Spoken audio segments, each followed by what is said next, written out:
wrong with you?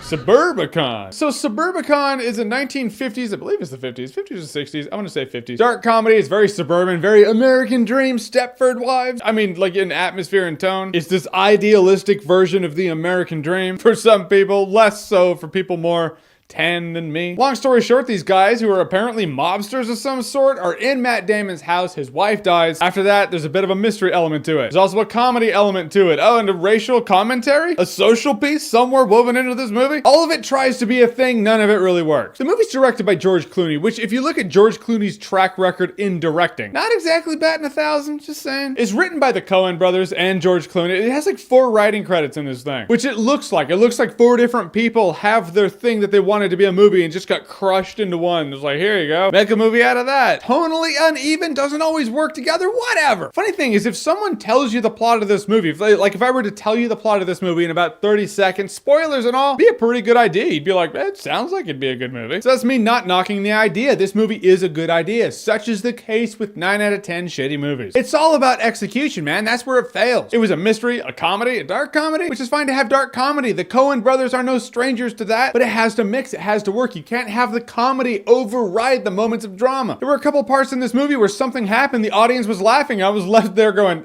I don't think we were supposed to laugh at that. I think that was supposed to be a moment. Or it wasn't, or they were supposed to laugh at it. Point is, the movie's just kind of 50-50. Could go one way, could go the other. Sometimes it worked, sometimes it didn't. Among a movie, we're in this 1950s utopic suburban neighborhood that is illustrated as such to a comedic degree, an over-the-top degree. There's this social commentary about rioters really getting pissed that this black family moved in this neighborhood. But I feel like that was supposed to be its own movie. It wasn't really fleshed out and they just stuck it in this movie somewhere. It feels like an afterthought that was thrown into this movie. Like I read on Twitter somewhere that if you address racism in a plot line somewhere, even if it has anything to do with the overall plot or not, it tracks really well with audiences. So let's do that. I'd like to think that's not the case. I'd like to think it's a little more pure. But in a world where I'm going to put my tinfoil hat on for a second, it just looks like bullshit. I mean, in the setup of this movie, this black family moving into this neighborhood is a big deal. They throw a town meeting, everyone's pissed. They're like, man, this is supposed to be a white neighborhood. So you're like, okay, that's the main plot of the movie because we're here to establish the main plot of the movie. And really, it's just kind of background noise to the main plot, which means the setup wasted its time, or at least gave you the wrong information to assess the rest of the movie. I mean, everyone in the movie did fine for their role in the movie. Matt Damon did a good job. The kid did a good job. Oscar Isaac is hands down the best character in the movie. The moment he showed up on screen, I was like, movie just got better. Maybe he's that good. Maybe I'm man crushing. I don't know. All I know is he picked this movie up for the first time. I was like, oh,